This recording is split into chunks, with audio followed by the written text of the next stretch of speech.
a different tool than what I did yesterday initially. But there's this tool created by a group called Global Forest Watch. And it actually was one of the first maps globally that allows us to see not only where trees are located, but how they've been changing over time. And this Global Forest Watch map, it actually allows you to go in yourself and look at some of these locations. And so this was created using Landsat satellite data that gets us down to 30 meters pixels on the ground. So we have millions of these. But you can kind of see, just even with this map, where things are sort of happening on Earth, and kind of the dynamic areas, like especially here in the Southeast United States or in the Amazon area in Brazil. We can see some areas in Chile, for instance. And then also, if we scroll over, we can see a lot of activity and changes happening in the African tropical forests there, as well as in the northern forests. So this is a really powerful tool set that allows you to go in and start exploring just where trees are located. And then I'll end my little piece here with the tool that I really like to use a lot, which is NASA's Worldview.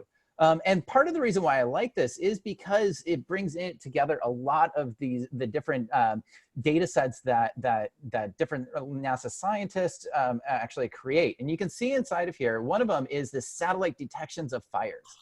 And this can be a really powerful way to start looking at how a forest might be changing, or natural hazards that it might be around you. And again, one reason why we want to go out and measure trees is because they could change. They may actually burn up in a forest fire like this. And we can actually start looking at something like this and asking questions about, why do we have so many hotspots or fires occurring in these areas. And here we're looking at July 2019, but you can scroll through and start changing the months and time traveling. And as we go forward in some of the months, we actually start to see those fires in Africa start to go down and go away. But this is a great way where you can even go back into the past and look at previous fires in your area or globally. How are these things working together to contribute to that carbon cycle? Because fire is a natural part of these ecosystems in a lot of cases, but sometimes they're due to human activity. So I wanted to highlight this Worldview website because it has lots and lots of data. And one of the ones that I find to be really useful is when you go in, there's this vegetation one, and you can actually look at the gross primary productivity, or how much is a forest photosynthesizing. And so, this really allows us to start looking at where is the green areas on Earth.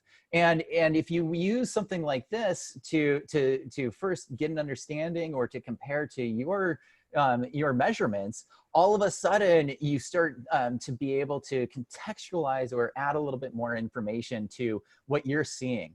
And we can actually really see how in North America here right now, we don't have a lot of photosynthesis happening, especially compared to an area like the Amazon basin. And if we just slide back in time, go back to say the summer, August, all of a sudden you can actually see that green up and how much more photosynthesis was happening out there. Some of it to trees, some of it to grasses and other things like that. But this is just one of the tools that I really like to use to start bringing in that NASA data, to be able to start exploring and seeing patterns and start to ask some of those guiding questions.